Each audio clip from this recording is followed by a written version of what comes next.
پہلا سوال جو ہے وہ نجاست ثابت ہونے کے حوالے سے ہے کہ نجاست ثابت ہونے کا کیا طریقہ ہے۔ دیکھیے، نجاست ثابت ہونے کے حوالے سے عرض کروں آپ کی خدمت میں کہ ویسے تو 3-4 طریقے بیان کیے جاتے ہیں جو آپ کی توضیح المسائل میں بھی موجود ہوں گے۔ اگر آپ جا کے گھر دیکھیے گا تو آپ کو وہاں پر بھی وہ ملیں گے کہ نجاست ثابت ہونے کے طریقوں میں۔ لیکن جو کیا کہتے ہیں، یوں سمجھ لیں کہ جو پیش آنے والے احکام ہیں یا جو پیش آنے والی صورتیں ہیں ہمارے، وہ ایک آدھی بنتی ہے، 2 تقریباً صورتیں ایسی بنتی ہیں کہ جو نارملی پیش آتی ہیں۔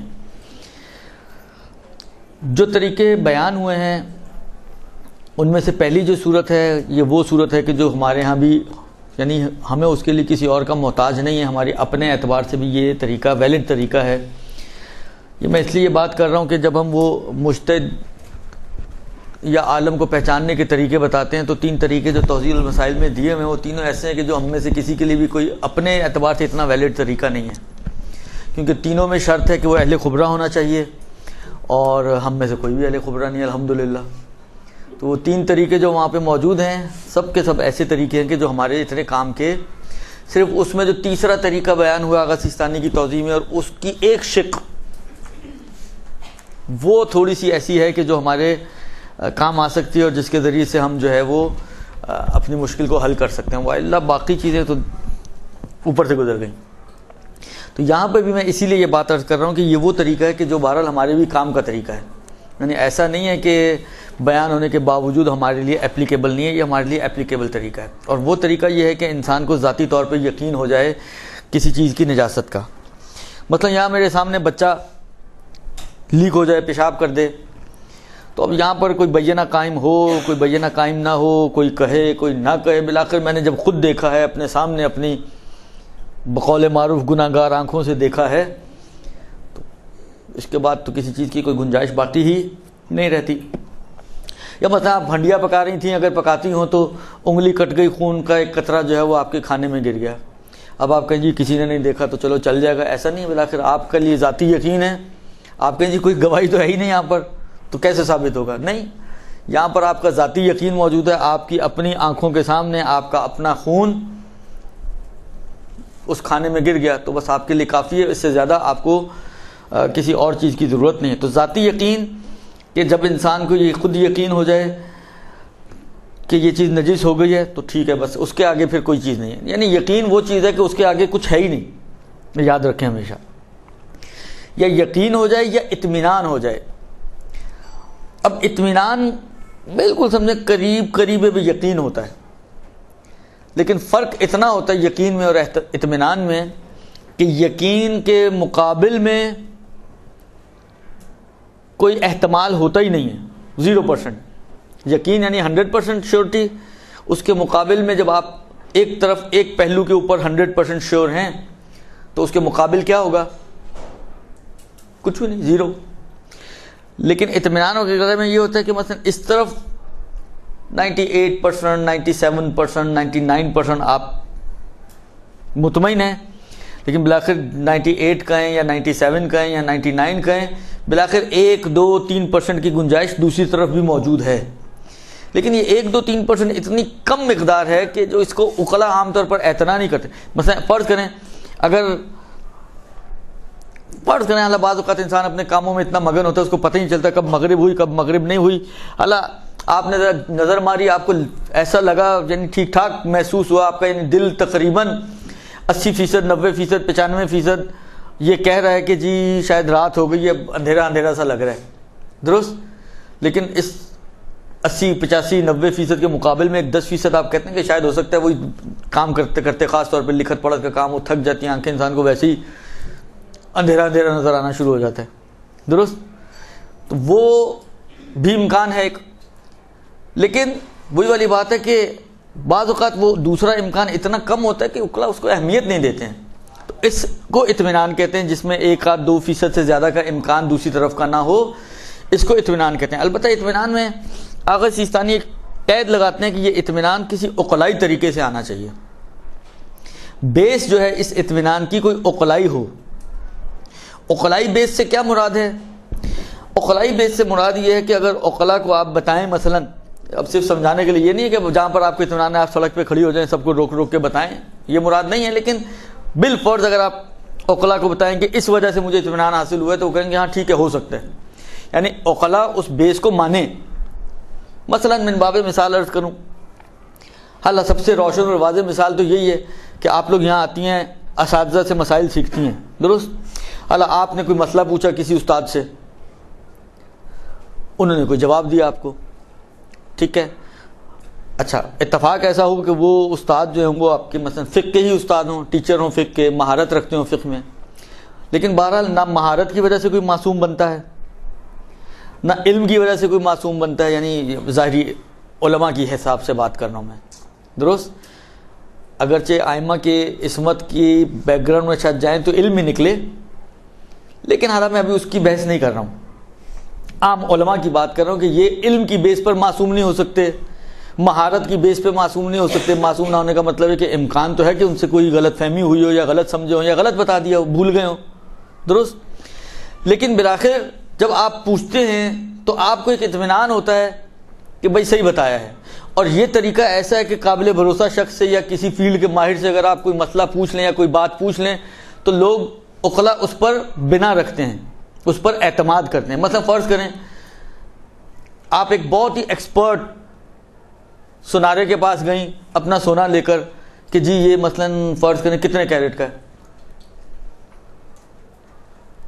حد سے زیادہ ماہر آدمی ہو، اس نے کہا جی مثلا فرض کریں 20 کیرٹ کا ہے، 22 کیرٹ کا ہے. تو نارمل یہ ہوتا ہے کہ پھر انسان ایک اطمینان آ جاتا ہے اور اسی کی بات پر بھروسہ کرتے ہوئے. یعنی کچھ لوگ ہوتے ہیں جو وہمی قسم کے لوگ ہوتے ہیں، میں ابھی وہمیوں کی بات نہیں کر رہا ہوں، ان کو تو اتنی آسانی سے اپنے اوپر بھی اطمینان نہیں آتا، چہرے سے دیکھ کسی اور کے کہنے پہ اطمینان آ جائے. وہ تو 10 دکانوں سے پہلے پوچھیں گے، 10 آدمیوں کو پریشان کریں گے، اس کے بعد بھی ڈاواڈول دل کے ساتھ ہی معاملہ کریں گے.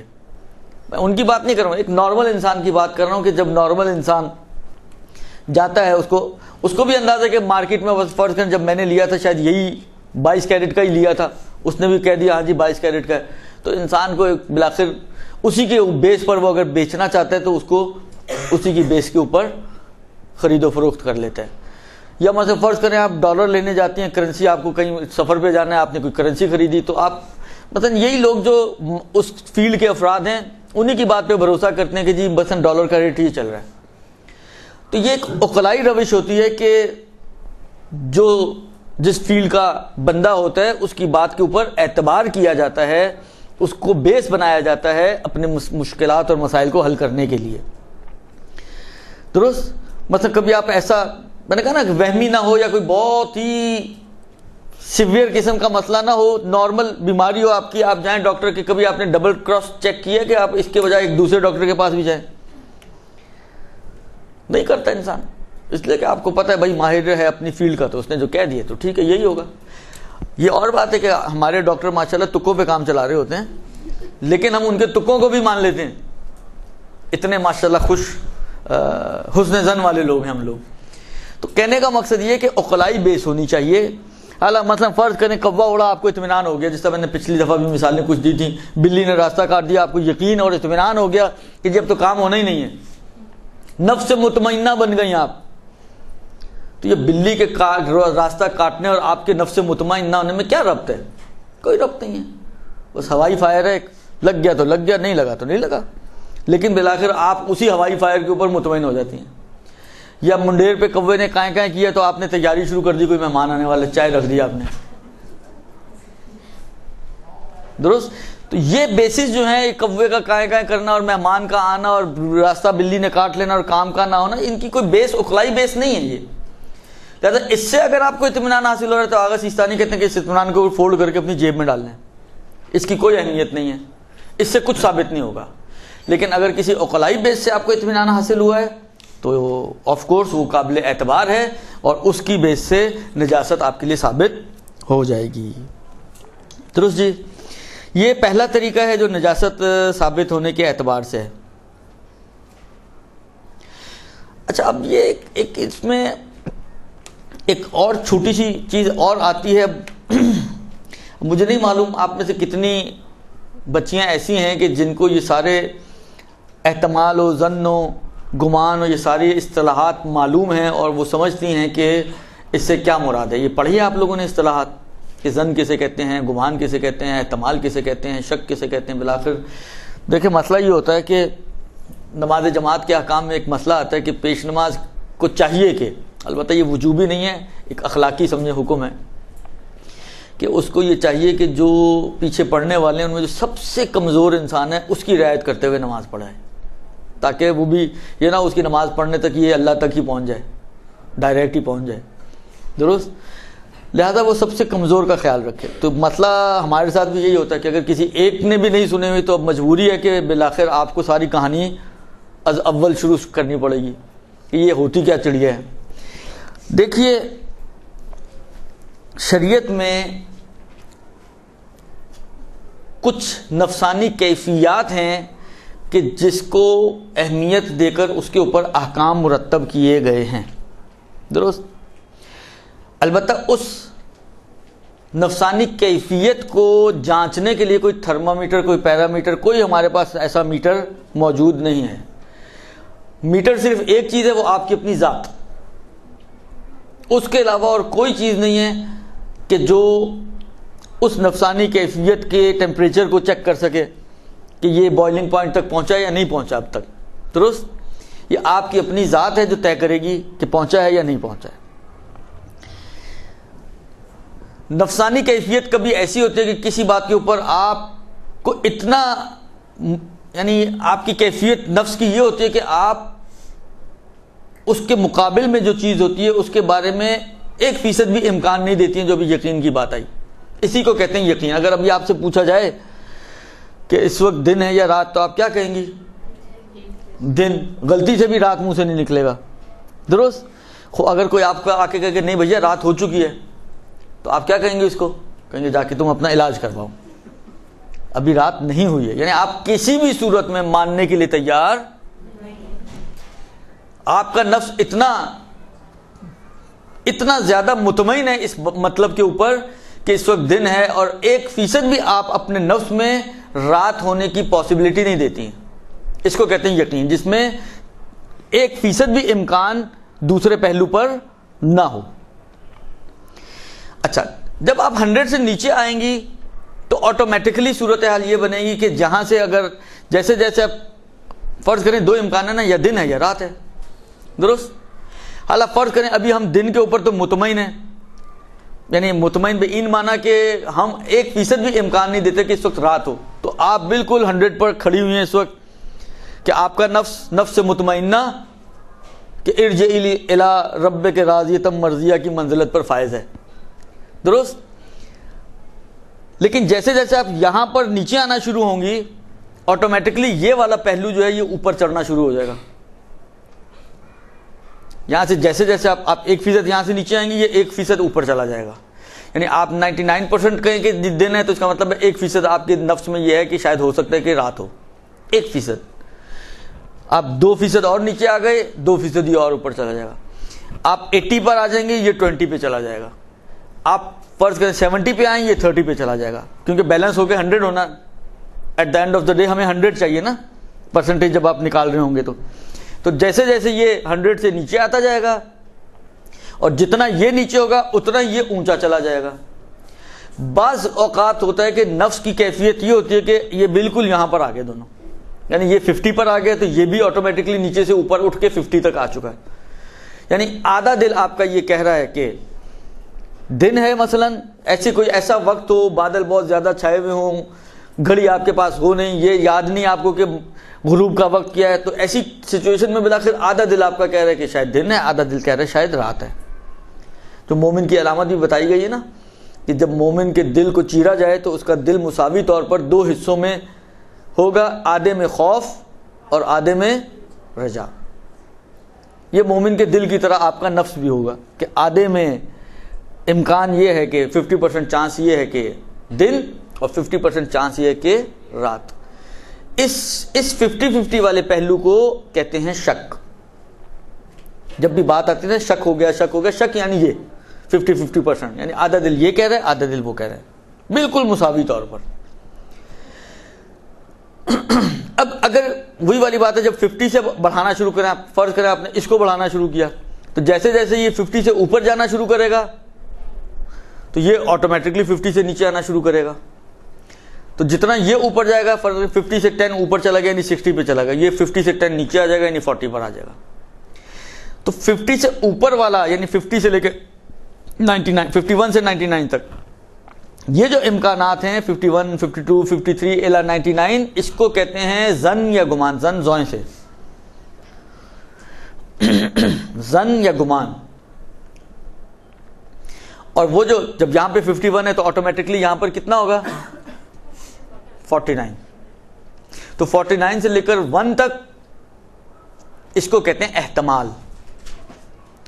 1 سے نیچے جائے گا تو 0 ہو جائے گا, جب یہ 0 ہو جائے گا تو یہ آٹومیٹکلی 100 پہ آ جائے گا یعنی یہ یقین ہو جائے گا. درست.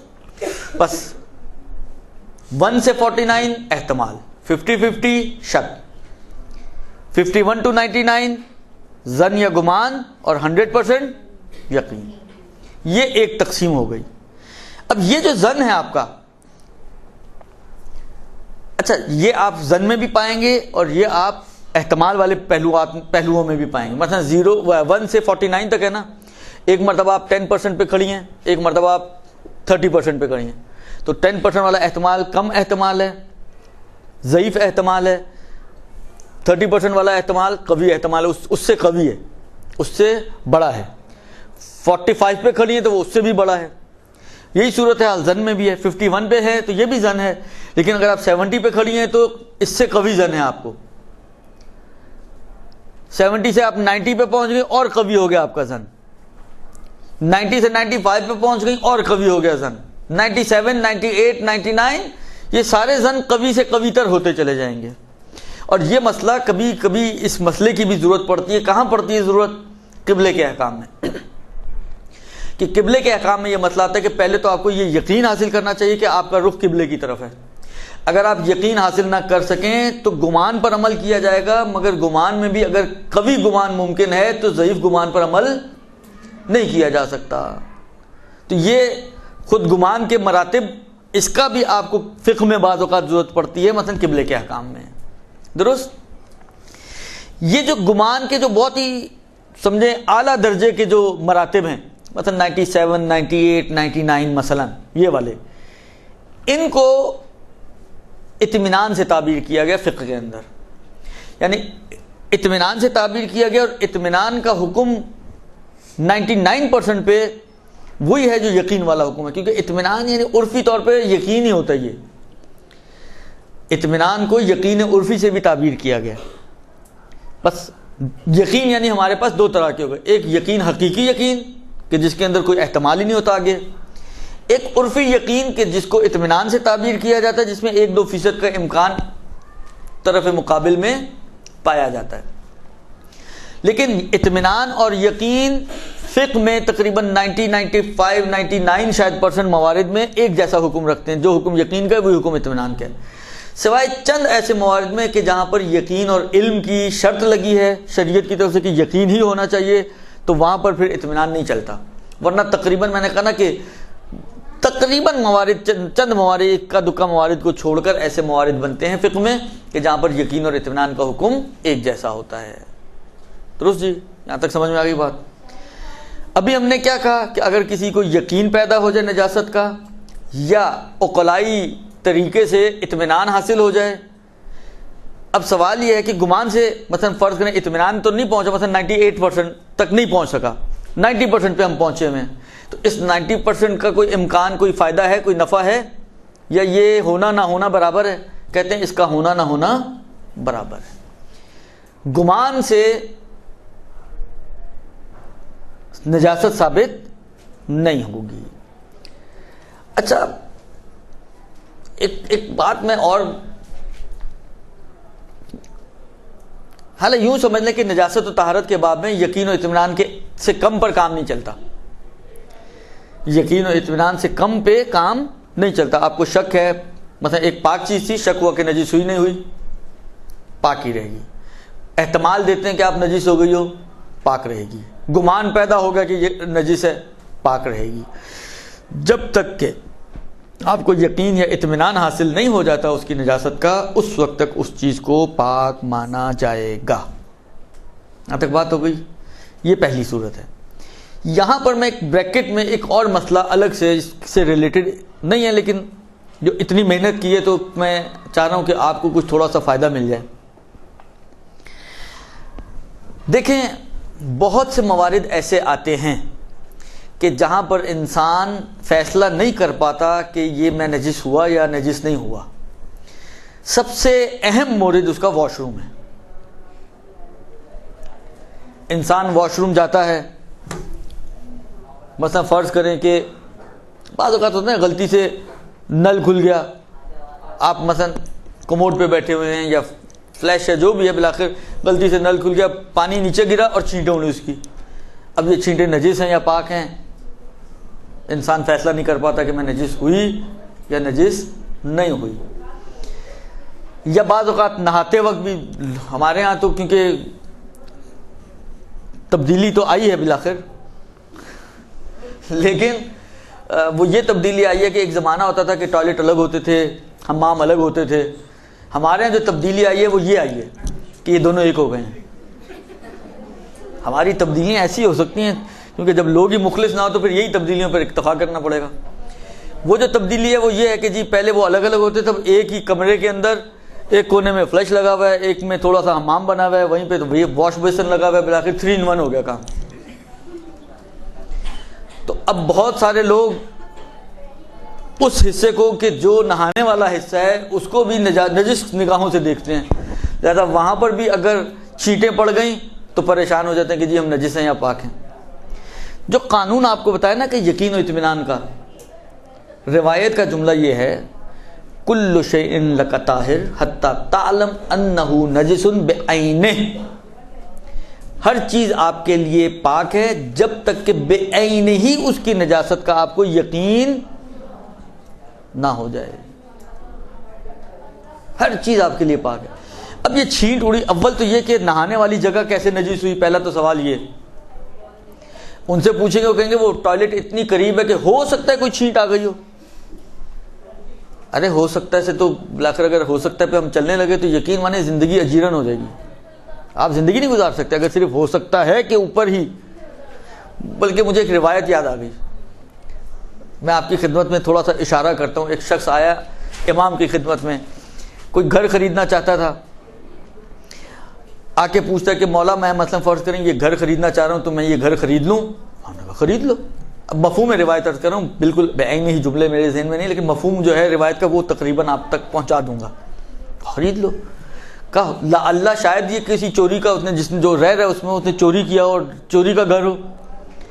امام نے کہا اسی لا اللہ اور شاید کے اوپر کام چلو گے تو لا اللہ جس سے تم شادی کرنا چاہتے ہو کسی طریقے سے تمہاری رضائی بہن بنتی ہو، لا اللہ جو تم مثلا فرض کرو کھانا جو گوشت لے کر آئے ہو وہ کسی طریقے سے وہ مردار بنتا ہو، وہ لا اللہ لا اللہ لا اللہ اگر آپ کرنے لگیں اور شاید شاید شاید بھی زندگی گزارنے لگیں تو نہ شادی ہو سکتی ہے، سارے مرد اور عورتیں کنواری رہ جائیں گے، نہ کوئی معاملہ ہو سکتا ہے، کوئی خرید و فروخت نہیں ہو سکتی اس لیے کہ شاید کے چوری کا ہو، کوئی گوشت آپ نہیں کھا سکتے کہ شاید کے، پاکستان میں تو ماشاءاللہ شاید نہیں، شاید سے زیادہ امکان ہوتا ہے کہ یہ کوئی کتا کھا رہے ہیں ہم یا کوئی گدھا کھا رہے ہیں۔ خیر گدھا تو حلال جانور ہے، اشکال نہ دارت، لیکن بالآخر سب کچھ چل رہا ہے، چوہے کا قیمہ چل رہا ہے، بالآخر آپ نے دیکھا ہوگا وہ، میں آپ کو اگر آپ لوگ ایک کام کریں وہ دیکھا کریں، ہاں یہ دیکھتے ہیں، ہاں قیمہ بناتے دیکھا نا، سر عام دیکھتی ہیں وہ۔ ایک میرے پاس آج اتفاق سے وہ آئے ہوئے تھی کہ یہ جو جیلی بنتی ہے وہ کس طرح بنتی ہے کہ پورے کے پورے پگ کے ذریعے جیلی بنائی جا رہی ہے، بالآخر ہم کیا کھا رہے ہیں اللہ ہی بہتر جانتا ہے۔ یہ جو اتنی مشکلات ہیں نا ہماری زندگیوں میں، کسی چیز کا اثر ہی نہیں لیتے، انتہائی ڈھیٹ ہو گئے ہم لوگ، نہ کسی واعظ کا اثر، نہ کسی نصیحت کا اثر، نہ کوئی قول معصوم کا اثر، نہ کوئی قرآن کا اثر، کوئی اثر ہی نہیں ہے۔ صم بکم عمی فہم لا، اس کی ایک بڑی وجہ یہ کہ پتہ نہیں کیا کیا گند ہمارے اندر جا رہا ہے اور ہماری روح اس وقت کس کیفیت میں ہوگی اللہ ہی بہتر جانتا ہے۔ لیکن وہی والی بات ہے، یہ فقہی قاعدے اگر نہ ہو تو ہم تو بھوکے ہی مر جائیں۔ تو فقہ کہتی ہے کہ کھا لو تو ہم آنکھیں بند کرتے ہیں اور کھا لیتے ہیں، وَإِلَّا واقعاً بہت مشکل ہو جائے انسان کے لیے زندگی گزارنا. تو یہ شاید واحد کے چکر میں نجاست و طہارت کے چیپٹر میں، ہر جگہ کی بات نہیں ابھی میں کر رہا ہوں، ابھی خاص صرف نجاست و طہارت کی بات کر رہا ہوں. آپ گلی سے گزر، ماشاءاللہ ہم لوگ تو بہت سویلائزڈ لوگ ہیں، کچرا تو گھر میں رکھتے ہی نہیں ہے، تھیلی میں ڈالا ٹک بار، کنگھی کی، بالوں کا گچھا بنایا باہر، بچوں کے پیمپر باہر، خواتین کے مال و اسباب باہر. یہ تو ہماری زندگی ہے ماشاءاللہ، اتنے سویلائزڈ ہیں ہم لوگ. جب ایسے سویلائزڈ ہوں گے تو بہرحال احتمال تو پیدا ہوگا نا کہ یہ لا اللہ جو چیز گری ہے میرے سر پر، یہ کوئی بچہ اوپر کھڑا جو ہے وہ کوئی کارنامہ انجام دے رہا ہو اور اس کا جو ہے قطرے وہ میرے سر پہ گرے ہوں، ہو تو سکتا ہے. لیکن وہی والی بات ہے، آپ کو یقین ہے کہ یہ جو قطرہ گرا ہے بے عینی پیشاب کا قطرہ گرا ہے، یا جو مثلا چیز آپ کے اوپر گری ہے وہ نجس چیز ہی گری ہے آپ کے اوپر؟ نہیں، یقین نہیں ہے بالآخر. لہذا کل شیء لک طاہر، اس نے ہماری مشکل کو آسان کر دیا، ہر چیز آپ کے لیے پاک ہے. اس شاید واحد، دیکھیں میں یہ نہیں کہہ رہا ہوں کہ احتیاط نہ کریں، یہ بھی میں عرض کر دوں آپ کی خدمت میں، اس بات سے یہ نتیجہ نہ نکالیں کہ احتیاط کو کنڈیم کیا جا رہا ہے. نہیں، احتیاط اچھی چیز ہوتی ہے ہر جگہ پر، لیکن ایسی احتیاط نہ کریں کہ آپ کی زندگی مشکل ہو جائے. یعنی نارمل حد تک جو احتیاط ہے، جس حد تک آپ کر سکیں وہ اچھی بات ہے، لیکن ہم لوگ تو ان احتیاطوں کے نتیجے میں بعض اوقات اپنے واجبات کو چھوڑ دیتے ہیں. آپ جناب یہاں سے نکلیں بائی روڈ کوئٹہ سے کراچی سے کوئٹہ، کوئٹہ سے تافتان، آپ ایران جا رہی ہیں. خیر اب تو نہیں جاتے لوگ، ایک صرف سمجھانے کے لیے مثال عرض کر رہا ہوں. راستے میں جی آپ نے نمازیں چھوڑ دی ہوئی ہیں، 3 دن آپ نے نماز نہیں پڑھی. کیوں نہیں پڑھی جی؟ وہ ہم واش روم گئے تھے، یہاں تو پتہ نہیں نظام کیسے، کچھ سمجھ میں نہیں آتا، پتہ نہیں نجس ہیں پاک ہیں، پتہ نہیں نجس ہیں پاک ہیں، اسی بھی نماز چھوڑ دی. شریعت کہتی ہے پتہ ہو تب بھی آپ کو چھوڑنے کی اجازت نہیں ہے. اگر پاک کرنا ممکن ہے تو جائیں جا کے پاک کر لیں. جب آپ واش روم جا سکتی ہیں، اپنے بدن کو پاک کر سکتے ہیں، تو جا کے کپڑا بھی پاک کر لیں. حالانکہ مان لیا کسی وجہ سے کپڑا پاک کرنے کی گنجائش نہیں ہے، پانی اتنا نہیں ہے، وسائل اتنے نہیں ہیں، چینج نہیں کر سکتے آپ، سامان بسوں کے اوپر بندھا ہوا ہے، کچھ نہیں ہو سکتا. شریعت کہتی ہے ٹھیک ہے اسی نجس لباس میں نماز پڑھو. یہ کون سی شریعت ہے کہ پتہ نہیں نجس ہیں یا پاک ہیں اسی کے اوپر آپ نے نمازیں ہی چھوڑ دی؟ شریعت کہتی ہے بابا نجس حالت میں بھی اگر ہو اور پاک کرنا ممکن نہیں ہے تو تمہیں اسی نجاست کے ساتھ ہی نماز پڑھنی ہے. نہیں ہے کہ نماز کو چھوڑ دینا ہے شک کی صورت میں. شک کی صورت میں تو قطعاً آپ میں نے ابھی مسئلہ بیان کیا نا، پتہ نہیں پاک ہیں نجس ہیں تو کیا مانیں گے ہم؟ جب ہم اپنے آپ کو پاک مان رہے ہیں، شریعت کہہ رہی ہے کہ اپنے آپ کو پاک مانو. اب پاک مانتے ہوئے کون سا عذر ہے آپ کے پاس نماز چھوڑنے کا؟ کوئی عذر نہیں ہے. جہاں پر عذر بن بھی رہا ہے شریعت اس کو عذر نہیں مان رہی، کہتی ہے نجس ہے جب نجس پڑھ لو. تو جہاں پر ویسے عذر نہیں ہے تو شریعت کیسے آپ کو اتنی آسانی سے آپ یہ کہہ کے چھٹ جائیں گے کہ جی پتہ نہیں نجس تھے یا پاک تھے ہم نے اس لیے چھوڑ دی نماز؟ یہ کون سی نماز؟ نماز ایسی عبادت ہے جو غرق ہونے والے کے لیے بھی پروردگار عالم نے قرار دیا کہ اگر تم غرق ہو رہے ہو تو تمہیں اشارے سے نماز پڑھنی ہے. یعنی خدا اس پہ بھی راضی نہیں ہے کہ ایک غرق ہونے والا شخص جس کو اپنی جان کی لالے لگے ہوئے ہیں وہ بھی نماز چھوڑے. تو یہاں پر ہٹا کٹا گھومتا پھرتا کھاتا پیتا چہلتا ٹہلتا آدمی نماز چھوڑ دیتا. لہذا نجاست و طہارت کو ہوا نہ بنائیں. ہاں جس حد تک کہتے ہیں گھر میں صحیح ہے آپ چینج کر لیں، شک ہے اگر آپ کو، اگرچہ وہاں پہ بھی ضرورت نہیں ہے، لیکن اگر کوئی اسباب احتیاط کپڑے چینج کر کے یا بدن کے اوپر اس کو احتمال ہے کہ نجاست لگی ہے اس کو پاک کر کے نماز پڑھنا چاہتا ہے اور پڑھ لیتا ہے تو کوئی حرج نہیں ہے. لیکن اس بات کو توجہ دینے کی ضرورت ہے کہ آپ کی ذمہ داری کیا بنتی ہے. نماز چھوڑنا آپ کی ذمہ داری یہ مطمئن ہے سوائے ان چند ایام کے کہ جہاں پر عورتیں کا عذر موجود ہے، عذر شرعی، اس کے علاوہ کوئی ایسی مورد موجود نہیں ہے جہاں پر آپ کو شریعت جانتے بوجھتے نماز چھوڑنے کی اجازت دے دے. لہذا نجاست کو ڈھال بنا کے ہمارے مرد حضرات مسجد جا رہے تھے، کسی بلڈنگ کے نیچے سے گزرے، کوئی قطرہ گرا وہیں پہ واپس آ گئے.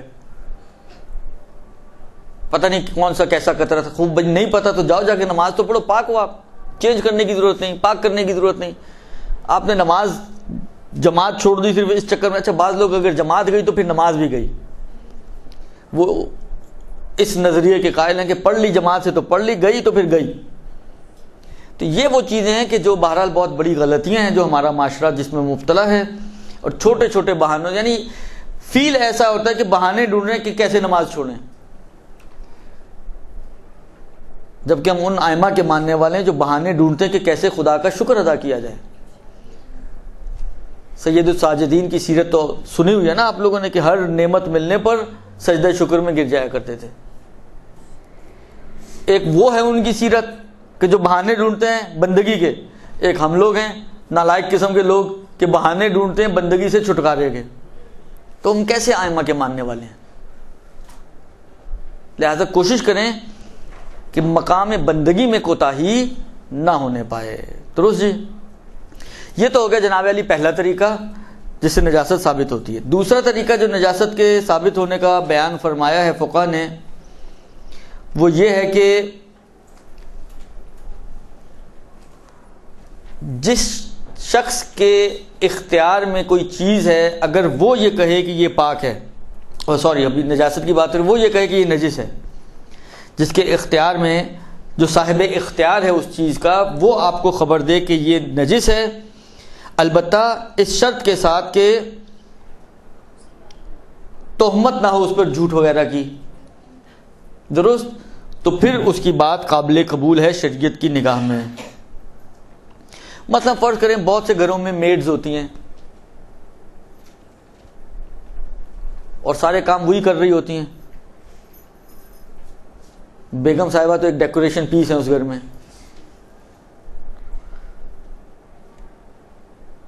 بیگم سے زیادہ تو خدمت وہ میڈ بیچاری کر رہی ہوتی ہے، پتہ نہیں اسی کو کیوں نہیں بیگم بنا لیا۔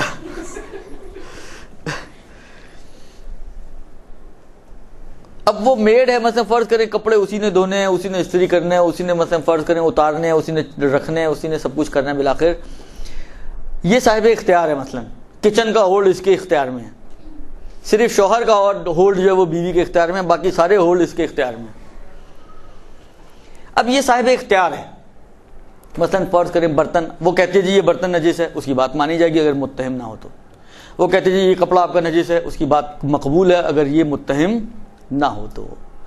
یا اگر کسی گھر میں میڈ کے فرائض زوجہ انجام دے رہی ہے تو پھر اس کی بات مانی جائے گی۔ بالآخر جو صاحب اختیار ہے جس چیز کی نسبت، اگر وہ اس چیز کے بارے میں خبر دے کہ یہ نجس ہے اور وہ متہم بے کذب وغیرہ نہ ہو، جھوٹ وغیرہ کی تہمت اس پہ نہ ہو کہ بہت جھوٹا آدمی ہے، تو پھر اس کی بات قبول ہے اور اس کی اس بات کو مان لیا جائے گا اور نجاست آپ کے لیے ثابت ہو جائے گی۔ تیسرا طریقہ یہ ہے، اچھا تیسرا طریقہ تھوڑا سا ٹپیکل ہے آغا سیستانی کے اعتبار سے، کوشش کرتا ہوں سمجھانے کی، باقی جو اللہ کو منظور۔ عرض خدمت یہ ہے کہ دو عادل مرد گواہی دیں، جو مثلا فرض کریں یہ رومال نجس ہے، درست، دو عادل مرد آ کے گواہی دیں کہ یہ رومال نجس ہے، بشرط یہ کہ دونوں جو سبب بیان کر رہے ہیں وہ ایک ہی ہو۔ مثلا فرض کریں زید نے آ کے گواہی دی کہ جی یہ رومال نجس ہے، میں نے خود دیکھا کہ یہ مثلا پیشاب سے نجس ہوا ہے۔ بکر صاحب آئے، انہوں نے گواہی دی ہاں یہ رومال نجس ہے، میں نے خود دیکھا کہ اس کو خون لگا تھا۔ یہ کافی نہیں ہے، اگرچہ دونوں کہہ رہے ہیں کہ نجس ہے، لیکن کیونکہ دونوں سبب الگ الگ بتا رہے ہیں، ایک کہہ رہے خون سے نجس ہوا ہے، ایک کہہ رہے پیشاب سے نجس ہوا ہے، لہذا ان کی یہ گواہی قابل قبول نہیں ہے۔ اسی وقت قابل قبول تھی کہ جب دونوں کہتے کہ پیشاب سے نجس ہوا ہے یا دونوں کہتے کہ خون سے نجس ہوا ہے، ایک کہے پیشاب سے ایک کہے خون سے، تو یہ ویلڈ گواہی اس کو آغا سیستانی نے نہیں مانا، درست۔ یہ شرط دوسرے فقہا نہیں لگاتے اتنی، لیکن آغا سیستانی نے یہ قید لگائی ہے کہ ان کی گواہی اس صورت میں مقبول ہے کہ جب یہ سبب ایک ہی بتائیں، الگ الگ سبب بتائیں گے تو ان کی گواہی قابل قبول نہیں ہوگی۔ چلیں ایک کام کر سکتے ہیں ہم کہ یہاں تک تو سمجھ میں آ گیا نا، اس کا جو مشکل مرحلہ ہے اس کو میں چھوڑ دیتا ہوں، اس کو اتنا زیادہ چل جائے گا یہاں تک کام، اگر آپ کی سمجھ میں بات آ گئی ہے تو، درست جی۔ بس دو عادل شخص کسی چیز کی نجاست کی گواہی دیں، بشرط یہ کہ سبب بھی ایک بیان کریں، تو اس صورت میں وہ کیا کہتے ہیں نجس مانا جائے گا۔ لیکن اگر دو عادل نہ ہو، ایک عادل مرد ہو یا ایک ایسا شخص ہو جو قابل اعتبار شخص ہو، بھروسے والا آدمی ہو، پتہ ہے جھوٹ نہیں بولتا، عادل بھی نہیں ہے لیکن جھوٹا بھی نہیں ہے، درست، عادل بھی نہیں ہے مگر مس گائیڈ بھی کرنے والا نہیں ہے. کچھ حد تک دیکھیں آپ کو بہت سارے لوگ ملیں گے جو واقعی دیندار لوگ ہوتے ہیں، یعنی ان کی دیانتداری سے مراد یہاں پر دینداری، ان کی دینداری کی قسم بھی کھا سکتے ہیں لوگ، ان تک کسی ایک آدھ چیز میں آ کے وہ اٹک جاتے ہیں. نماز دیکھیں آپ تو اول صف میں پڑھیں گے، روزہ رجب شعبان رمضان 3 مہینے روزے رکھیں گے، ان تو مثلا فرض کریں داڑھی نہیں رکھی ہوئی. حالانکہ بعض فقہ اس کو اگر کوئی داڑھی منڈوائے تو اس کی عدالت کو نہیں مانتے، عادل نہیں ہے، ایک گناہ کر رہا ہے لیکن ہے دیندار آدمی. دیندار بے این مانا کہ باقی دین پہ پریکٹس کر رہے ہیں، ایک آدھ چیز میں مثلا فرض کریں، ایک ایسے بہت سارے آپ کو لوگ ملیں گے نمازی، پرہیزگار، روزے دار، لیکن مثلا فرض کریں گانے سنتے ہیں. اصلا روزے میں ٹائم پاس ہی گانوں سے کرتے ہیں، ٹائم تو پاس کرنا ہوتا نا، ایسے لوگ بھی ملیں گے آپ کو. تو وہ ایک آدھ جو گناہ کر رہے ہوتے ہیں، اس ایک آدھ گناہ کی وجہ سے وہ عادل تو نہیں ہیں لیکن بہرحال ایسے ہیں کہ آپ کو پتہ ہے جھوٹ نہیں بولتا، مس گائیڈ نہیں کرے گا، بتائے گا تو صحیح بتائے گا، اپنی گردن کو پل نہیں بنائے گا کہ نہیں بھی پتا تو ٹھوکم ٹھاکی کچھ بھی بتا دے، ایسا کچھ نہیں ہے. اس قسم کا آدمی اگر ایک عادل یا ایک قابل اعتماد شخص آ کے بتائے کہ جی یہ چیز نجس ہے مثلا، اور اس کے کہنے پر دیکھیں اگر اطمینان آ جائے تو اطمینان کا خود آپ کو ابھی عرض کیا کہ اطمینان آ گیا تو ٹھیک ہے، کافی ہے. لیکن اگر اطمینان نہ ہو نجاست کا تو پھر بھی فرماتے ہیں کہ احتیاط واجب ہے کہ اس سے پرہیز کی جائے. مطلب فرض کریں ایک عادل شخص نے آ کے خبر دی کہ جی یہ نجس ہے، درست، اطمینان نہیں آیا مجھے اس کے کہنے پہ، تو ایسی صورت میں آقا فرماتے ہیں کہ احتیاط واجب ہے کہ اس کو نجس مانیں اور اس سے پرہیز کریں اور اجتناب کریں. ایک عادل شخص یا ایک قابل اعتماد شخص کی گواہی جبکہ ان کے کہنے سے اطمینان حاصل نہ ہو تب بھی احتیاط کی بنا پر اس چیز سے پرہیز کیا جائے. یہ تو ہو گئے جناب علی نجاست ثابت ہونے کے طریقے کہ جو ان کا پہلا سوال تھا. برحمتك يا أرحم الراحمين وصلى الله على محمد وآله